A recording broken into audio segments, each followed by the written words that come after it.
The thing I remember most isn't what he said. It's the way the living room was arranged when I walked in. David had moved the armchairs. Both of them. Angled slightly toward the couch, toward her. Like a small domestic courtroom he'd set up while I was in the kitchen finishing the dishes from a dinner I had cooked, served, and cleaned up after almost entirely alone. Rachel was already seated when he called me in. Legs crossed at the ankle. Cream-colored blazer, probably Loro Piena, resting perfectly across her shoulders like it had been dry-cleaned specifically for this occasion. Her handbag, the Bottega, the woven one, the $4,800 one I'd seen her reference in conversation twice before, both times unprompted, was placed on the cushion beside her like a guest that also deserved a seat. David was standing near the window, arms crossed, not looking at me when I entered, looking slightly above my head, the way people do when they've already decided what they're going to say and they're just waiting for the room to be ready. I was 34 years old, standing in my own living room, in the apartment whose security deposit I had paid, in the home whose aesthetic I had built shelf by shelf over 6 years, and I felt, for exactly 4 seconds, like I had been called to the principal's office. That feeling passed. What replaced it was something quieter. Something I didn't have a name for yet. He said Rachel felt owed an apology. That what happened at the dinner party had been embarrassing. That I'd made her uncomfortable in front of people who mattered to her. His word mattered, and that the right thing, the gracious thing, would be for me to acknowledge that. Rachel sat there through all of this without saying a single word. She didn't have to. She had already said everything she needed to say by simply showing up and arranging herself on my couch like she owned the square footage. So I looked at her. Directly. And I apologized. Only. Completely. With full eye contact and a steady voice and absolutely nothing on my face that she could take home and feel good about later. She smiled anyway. It was a small smile. Controlled. The kind that doesn't reach the cheekbones. The kind that means I won. And here's what I knew, standing there in my own living room while my husband nodded at me like I'd finally done something right. She hadn't won anything yet. She had just made the most expensive mistake of her professional life inside a room she thought was safe. And I was going to let her enjoy that smile for exactly as long as it took me to make one phone call. My name is Simone. And before I tell you the rest of this story, I need you to understand something about who I am. Not because I want your sympathy, but because the ending only makes sense if you know what I do for a living. I am a senior PR strategist at a boutique communications firm in Midtown Manhattan. We have 11 full-time staff, a client roster of about 30 accounts at any given time, and a specialty that most firms won't advertise openly. Reputation repair. Crisis management. We are the people companies call at 11 p.m. on a Sunday when something has gone wrong and the story is about to break. I have spent the better part of a decade learning exactly how narratives collapse. I know the precise moment a story becomes uncontrollable. I know which journalists return calls on weekends.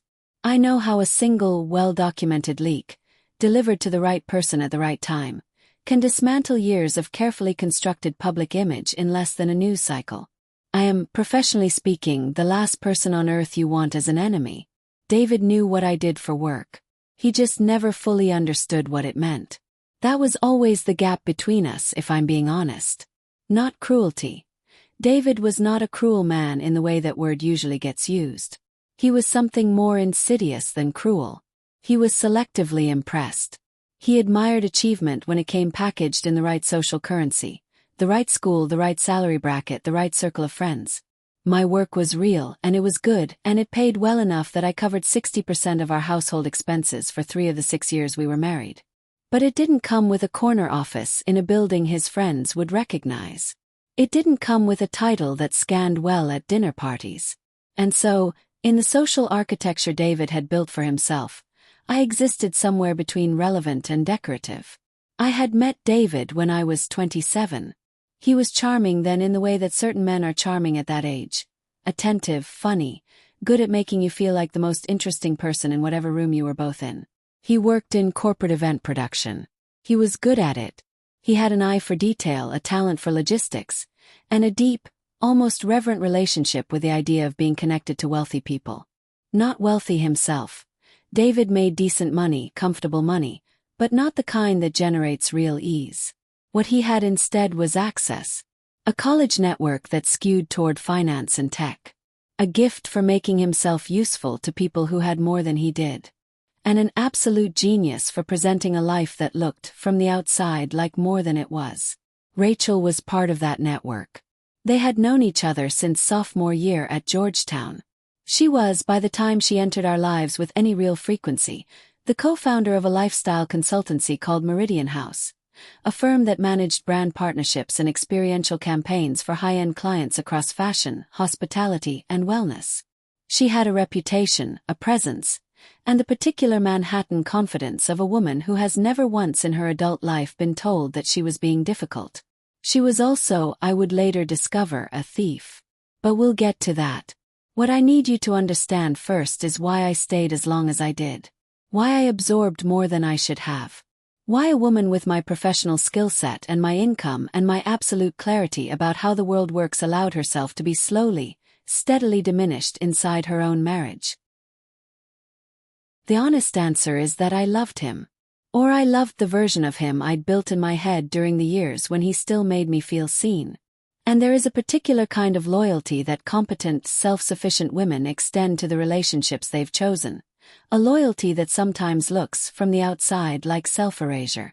I kept thinking the dynamic would shift. That he would eventually value what was real over what was impressive.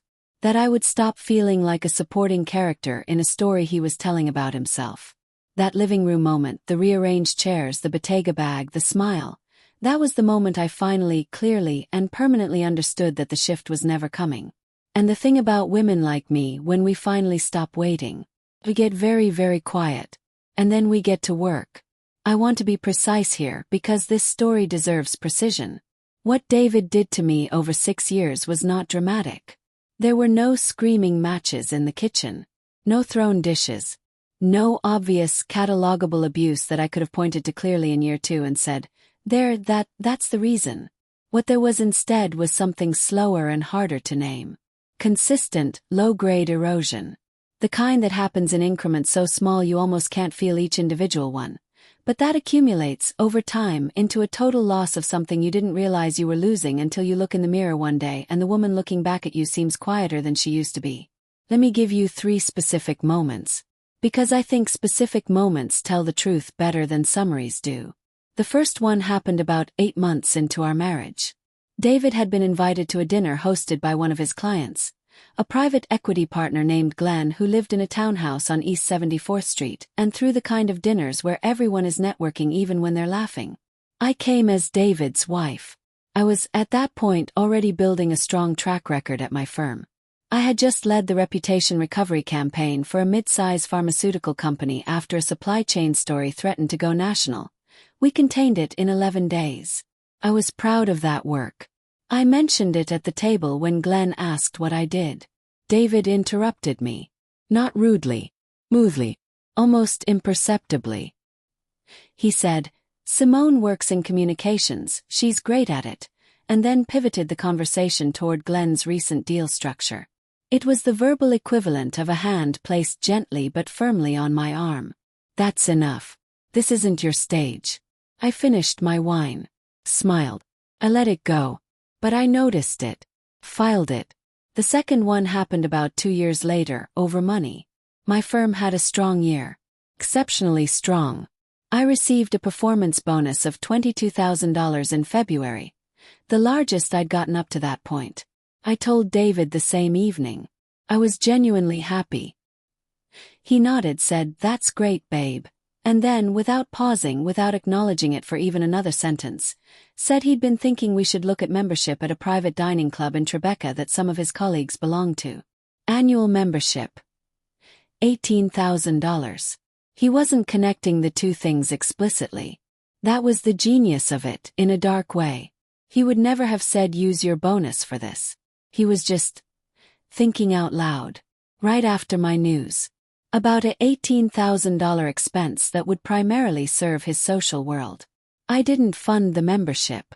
But the fact that his mind went there, immediately, reflexively, told me everything about how he categorized my income. It was a resource. Household input. Not an achievement that belonged to me. The third one was the dinner party. 4 weeks before the living room, David had organized a dinner at our apartment. 8 people, his crowd mostly, including Rachel and her then-boyfriend, a venture capitalist named Theo who spoke exclusively in metaphors about disruption. I had cooked. Properly cooked. Not ordered in and transferred to serving dishes, which I knew some of his friends did and which David would have found embarrassing. I made herb-roasted salmon, a farro salad with preserved lemon and toasted pine nuts, and a butternut squash soup that I had started the night before. The food was good. I know it was good because 3 people at that table told me so directly, with the specific, unsolicited compliments that people only give when they actually mean them. Rachel waited until the soup course. She looked at the bowl in front of her, tilted her head slightly and said, and I am going to quote this exactly because it is burned into me. "It's very homey, isn't it? Very wholesome. You can always tell when someone learned to cook from family rather than, actually studying it." She said it lightly, conversationally, with a small laugh at the end that invited the table to laugh with her, which 2 people did. Nervous laughs, the kind that mean I'm not sure if that was mean but I don't want to be the one who missed the joke. I looked at her. I said calmly and without raising my voice, "You're right that I learned from family. My grandmother was a professional cook for 22 years. I consider that a better education than most." The table went quiet for exactly 3 seconds. Rachel's smile didn't drop. It adjusted. Recalibrated. She picked up her wine glass and said, "Of course, I just meant it as a compliment." She did not mean it as a compliment. David did not say a single word in my defense during that entire exchange. He looked at his soup bowl. He picked up his spoon. He continued eating. That was the moment I understood that he would never choose me over the image of the room he was trying to inhabit. Not at a dinner party. Not in front of Rachel. Not when the social cost of choosing me was even marginally inconvenient. I stored that moment the way I store information professionally. Clearly labeled, precisely dated, filed somewhere I could find it again.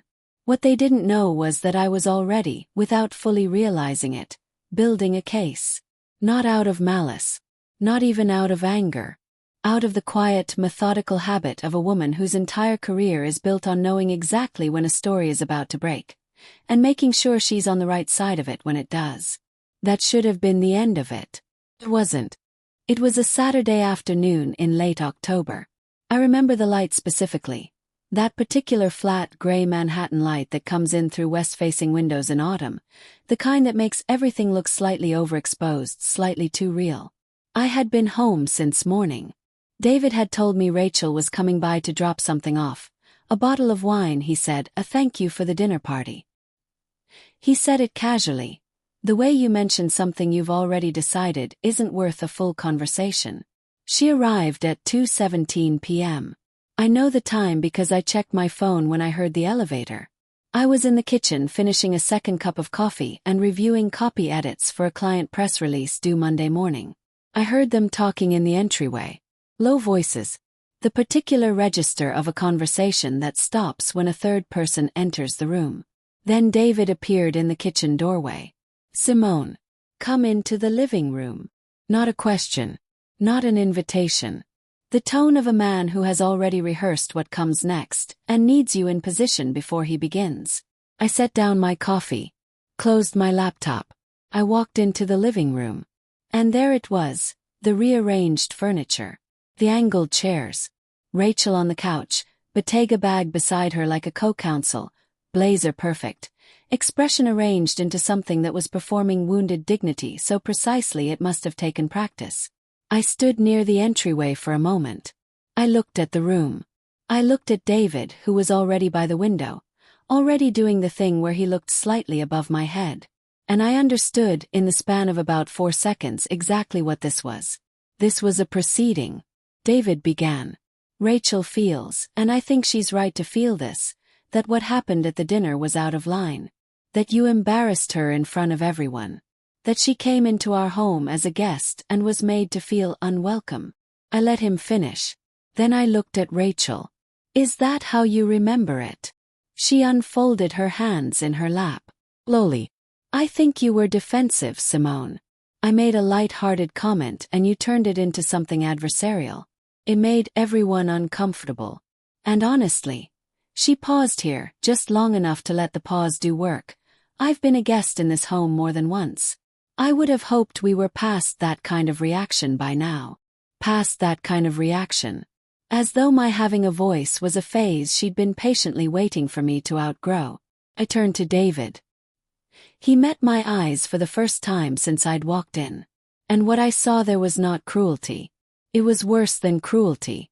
It was a man who had already decided before I entered the room that keeping Rachel comfortable was worth more than standing beside his wife.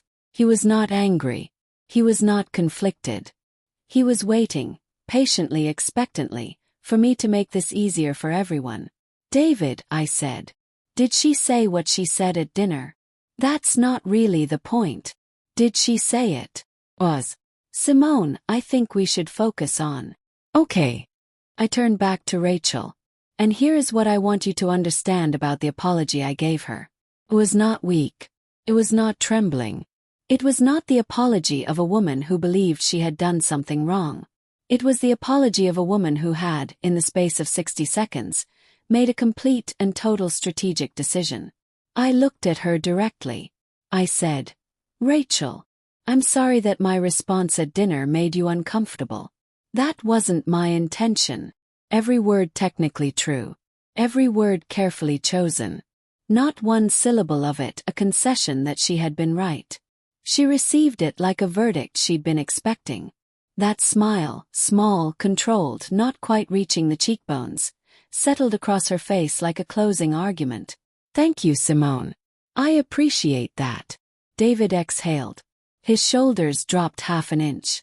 The room relaxed around a resolution I had not actually given anyone. Rachel picked up her bag. Smoothed her blazer. Said something to David about dinner the following week. That new place in the West Village, you'll love it, and left. David looked at me after the elevator doors closed. He said, that was the right thing to do. I said nothing. I walked back into the kitchen. I picked up my coffee, cold now, and I stood at the counter and I let myself feel, for exactly the length of time it took me to finish that cup, the full weight of what had just happened in my own living room. Then I rinsed the mug, dried it, put it back in the cabinet, and I opened my laptop. Because somewhere in the back of my mind, in the precise cataloging part of my brain that never fully clocks out, a name had surfaced. A name connected to Rachel. A name I hadn't thought about in almost 14 months. Mara Ellison. And the moment I thought of Mara, I remembered something she had told me, quietly, carefully, over lunch at a small Italian place on West 46th Street, about something happening inside Meridian House that she couldn't yet prove and wasn't sure what to do about. I opened a new browser tab. I typed in Meridian House. And the story that had been waiting quietly, for exactly the right moment, began. Let me tell you about Mara Ellison. We had met 4 years earlier through a mutual client, a hospitality group that was restructuring its communication strategy and had brought both of us in for separate consultations. Mara was sharp, methodical, and had the specific brand of quiet confidence that comes from being consistently underestimated and consistently right. We had stayed in loose professional contact since then. Occasional emails. A lunch every 6 or 8 months. The kind of relationship that doesn't look like much from the outside but is, in practice, built on a foundation of genuine mutual respect. About 14 months before the living room, Mara had called me. Not emailed, called. That alone told me something. We met at Trattoria Sink on West 46th, a Tuesday midday, the kind of restaurant where the tables are far enough apart that a private conversation stays private. She ordered sparkling water and didn't touch it. She told me she had a situation she wasn't sure how to characterize yet. She told me she needed to say it out loud to someone she trusted before she decided what to do with it. She and Rachel had co-founded Meridian House 6 years earlier. Equal partners, equal equity, equal signature authority on the operating agreement. The firm had grown steadily. By the time of our lunch, they were billing approximately $3.2 million annually across their client portfolio, which included 4 luxury hotel groups, 2 fashion labels, and a growing roster of wellness brands trying to establish editorial credibility. What Mara had begun to notice about 8 months before she called me was a pattern in the client billing structure that didn't make sense. 3 clients, she named them as Client A, B, and C because she was still being careful, had quietly reduced their retainer payments to Meridian House over the preceding year. Not dramatically, incrementally. The kind of reduction that, if you weren't watching the numbers carefully, could be attributed to scope adjustments or seasonal budget shifts. Mara was watching the numbers carefully. She always had been. She was the operational half of the partnership, the one who managed finance and contracts while Rachel managed relationships and new business. When she traced the reductions, she found that the clients hadn't reduced their overall spend. They had redirected a portion of it, a significant portion, to a second entity, a firm called Vela Advisory Group, registered as an LLC in Delaware, with a single listed principal. Rachel's name. Mara had pulled the Delaware Business Registry herself. Vela Advisory Group had been incorporated 11 months earlier, 7 months into the period when the client billing anomalies had begun. The registered agent address was a commercial mailbox service in Midtown. There was no website, no LinkedIn presence, no public footprint whatsoever. What there was, Mara told me, was a paper trail she had only partially been able to reconstruct. Forwarded email threads between Rachel and contact people at 2 of the 3 affected clients, emails sent from Rachel's personal account, not her Meridian House account, discussing services, deliverables, and fee structures that were substantively identical to the work Meridian House was already contracted to perform. The emails had been forwarded to Mara anonymously, from an account she had never been able to trace, 3 weeks before she called me. I sat across from her and listened to all of this without interrupting. When she finished, I asked her one question. "Does Rachel know that you know?" "No," Mara said. "I don't think so." "Then don't tell her," I said. "Don't change anything. Don't adjust your behavior. Don't pull any records she'd notice going missing. Just document everything you already have. Keep documenting anything new, and don't move yet." Mara had asked me that day what she should do with it. I had told her honestly that I wasn't sure yet, that the documentation needed to be cleaner before it could go anywhere useful, and that moving too early would give Rachel time to construct a defense. I had meant that advice professionally, strategically, in the way that I give most advice, calmly, analytically, without a personal stake in the outcome. That was 14 months ago. Now I was sitting at my kitchen counter with a cold coffee and a cold marriage, and I had a very different kind of stake in the outcome. I pulled up the Delaware Business Registry website. I typed in Vela Advisory Group. It was still there, still registered, still showing Rachel's name as sole principal. Updated filings indicated the entity had now been active for over 2 years and had logged taxable revenue. The exact figure wasn't public, but the activity classification told me enough. This wasn't exploratory anymore. This wasn't a hunch. This was a operating fraud. Client diversion. Breach of fiduciary duty.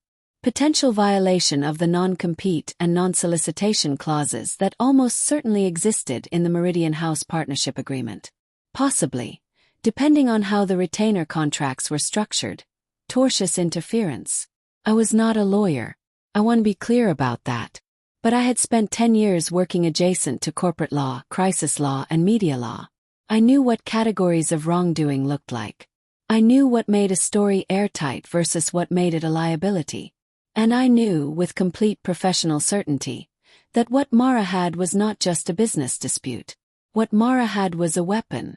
She just hadn't decided yet whether she wanted to use it. Picked up my phone. I found Mara's number. I stared at it for a moment, not out of hesitation, but out of the particular deliberateness of someone who understands that the call they are about to make is going to change the shape of several people's lives, including their own. Pressed call. She answered on the second ring. "Simone. It's been a while." "It has," I said. "Mara, I need to ask you something, and I need you to answer me honestly." "Okay. The situation you told me about 14 months ago. With Vela. Is it still ongoing?" "Was. Not a long one." "It's worse," she said quietly. I closed my eyes for 1 second. "Then I think it's time," I said. "And I think I can help you do this right." That was the moment everything shifted. I want to be precise about what I did next. Because I think there is a version of this story where a woman in my position does something impulsive, sends an anonymous tip to a gossip column, forwards a screenshot to a mutual acquaintance, says something cutting at the next dinner party that plants a seed of doubt. Something emotional. Something that feels good for 48 hours and then becomes a liability. I did none of those things. What I did instead was think. Carefully. Systematically. The way I think about every crisis that lands on my desk at work. Not about what would feel satisfying, but about what would be effective, sustainable, and impossible to walk back once it was set in motion. The first thing I did the night of the call with Mara was nothing. I did not make another call. I did not open another browser tab. I made dinner. Pasta with olive oil and garlic, nothing elaborate. And I ate it at the kitchen counter and I let the information settle. Because good strategy doesn't begin with action.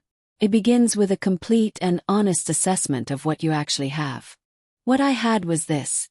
A business partner who had been quietly defrauded by her co-founder over a period of at least 2 years. Forwarded emails.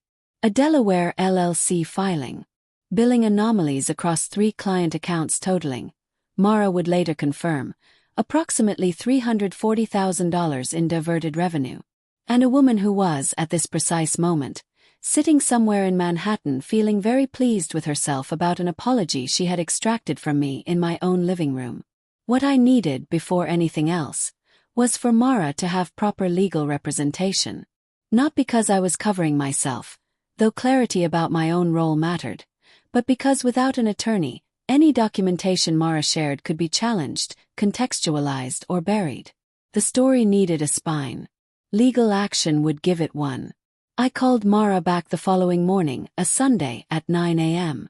I told her I was going to refer her to an attorney, a woman named Claire Oduya who specialized in partnership disputes and business litigation and who I had worked with professionally on 2 separate crisis cases over the years.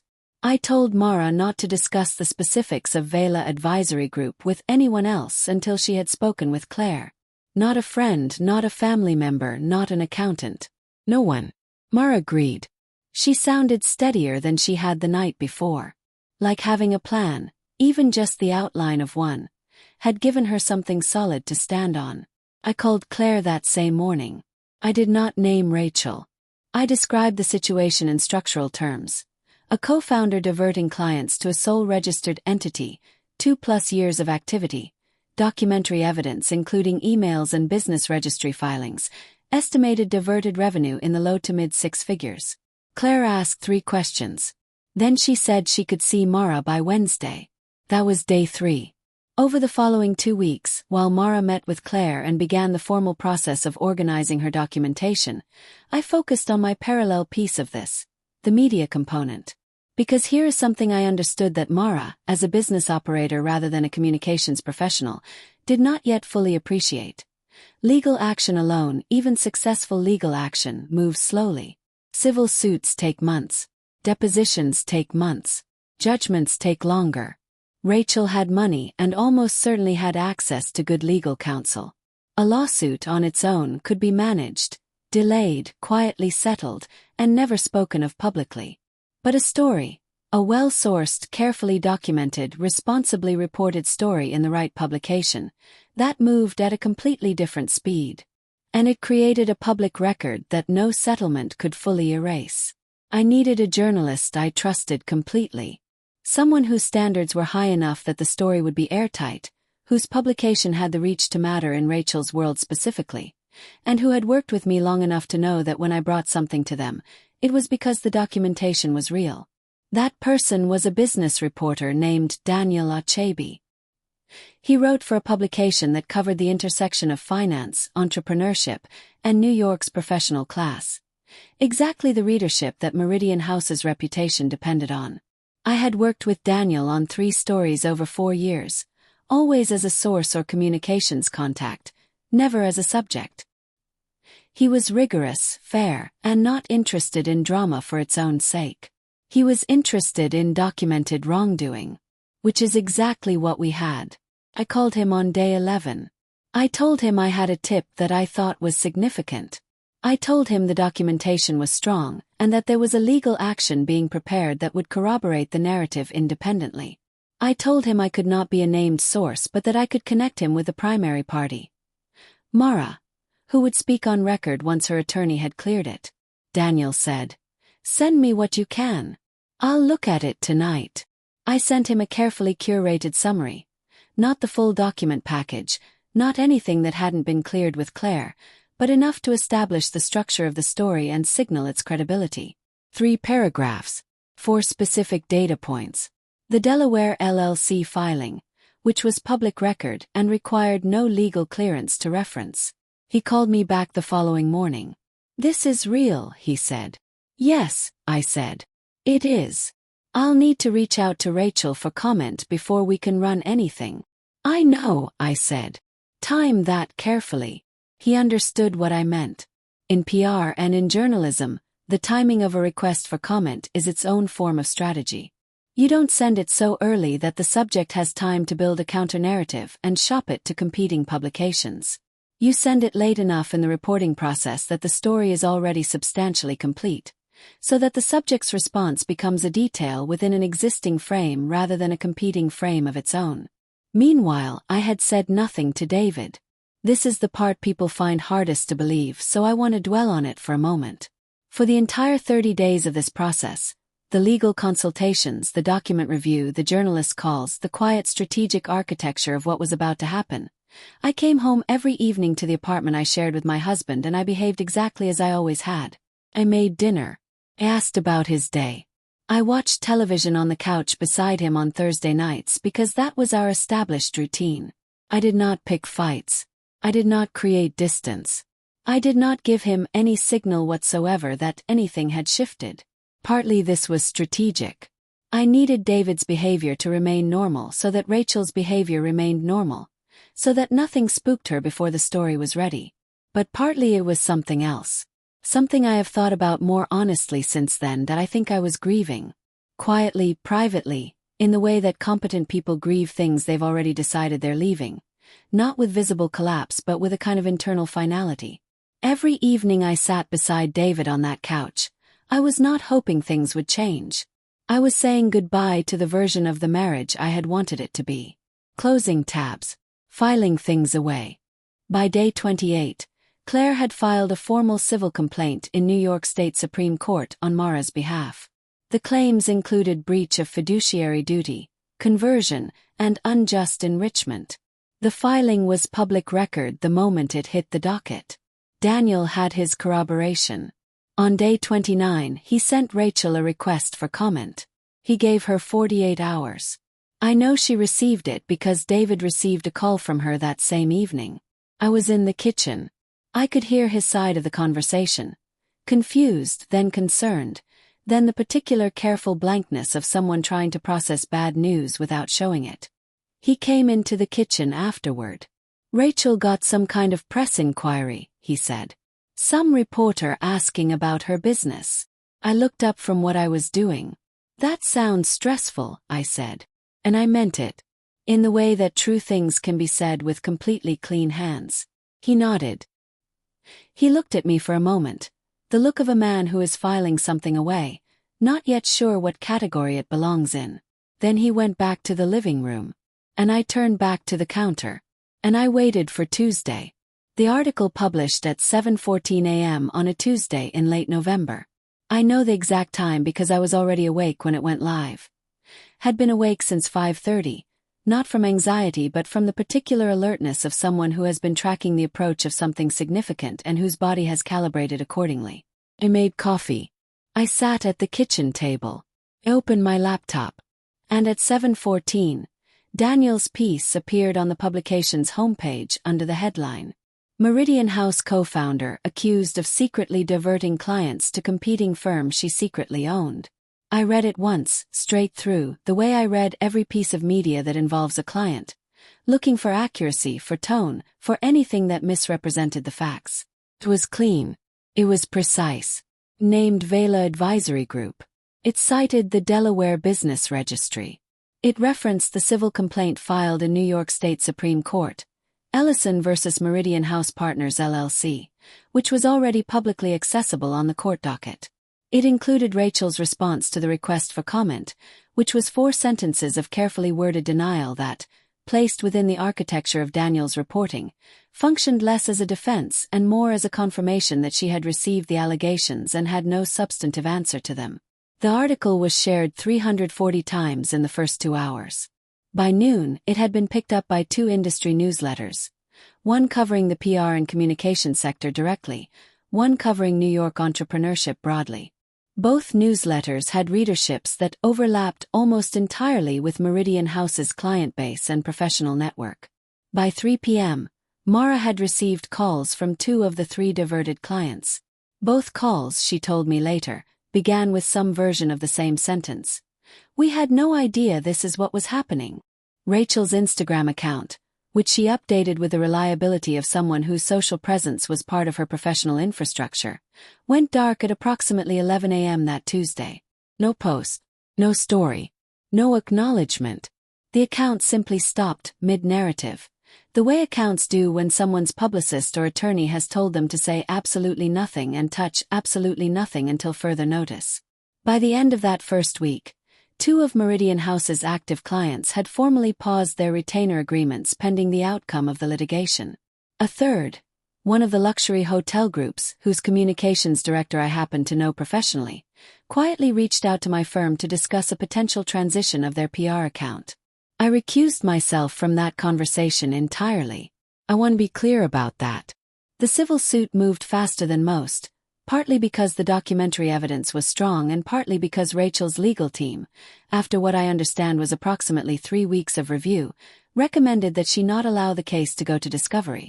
The scope of what discovery would surface, full email records, financial transfers, client communications, was, apparently, not something her defense could comfortably absorb.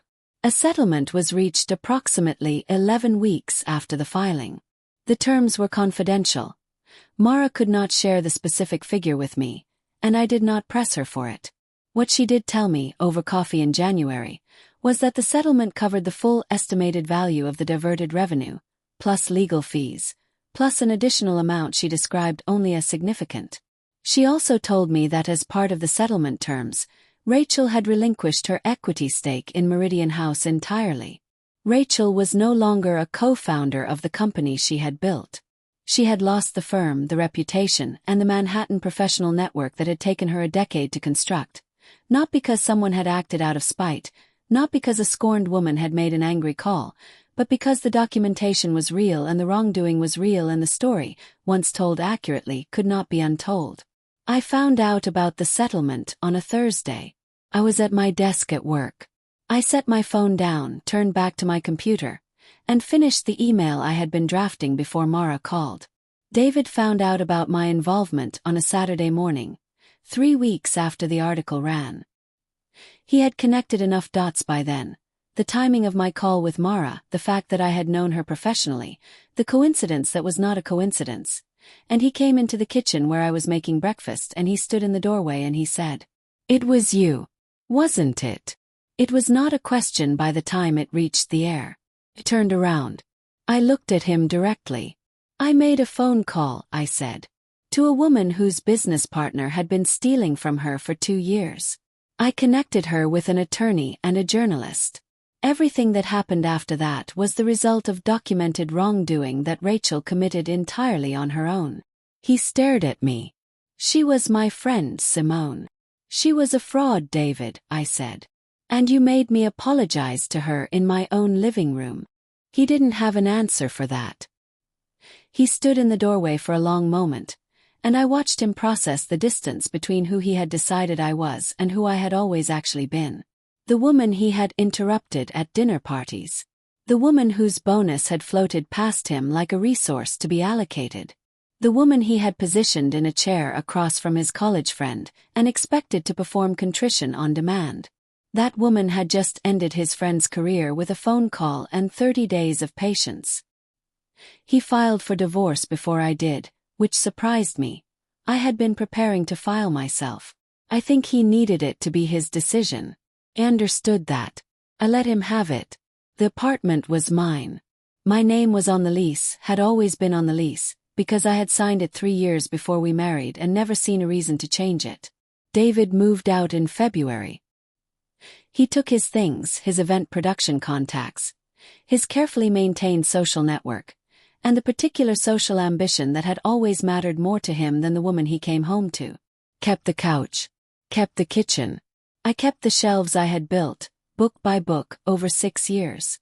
And for the first time in longer than I could clearly remember, the apartment was quiet in a way that felt like relief rather than absence.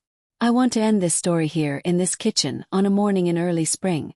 Coffee made, laptop open, the city audible but not intrusive through the window I now leave cracked because I can, because there is no one to tell me the draft is bothering them. I am 34 years old. I am good at my job. I live alone in an apartment that finally feels entirely like mine. I did not destroy Rachel out of revenge. I want to be honest about that because I think honesty is the only thing that makes a story like this worth telling. I helped Mara access what she already had. A documented wrong, a legitimate legal claim, and a story that the world she operated in deserved to know. Rachel's consequences were the direct result of Rachel's choices. I simply made sure the documentation reached the people equipped to act on it. What I did do, deliberately, consciously, without apology, was stop protecting the wrong people. I stopped absorbing the cost of other people's comfort. I stopped editing myself down to a size that fit neatly into someone else's idea of what a wife should contribute to a room. I stopped extending loyalty to a marriage that had been, for years, a one-directional arrangement dressed up as a partnership. And I started making phone calls on behalf of the right people, starting, finally, with myself. If you have ever sat across from someone in your own home and performed an apology you did not owe, I hope something in this story felt familiar. Not because I want you to stay in that feeling, but because I want you to know that the thing you're protecting by staying quiet is not peace. It's just their comfort. And your comfort matters too. If this story resonated with you, tell me where you're listening from. And if there's a phone call you've been putting off, one that's really about finally choosing yourself, maybe today is the day you make it.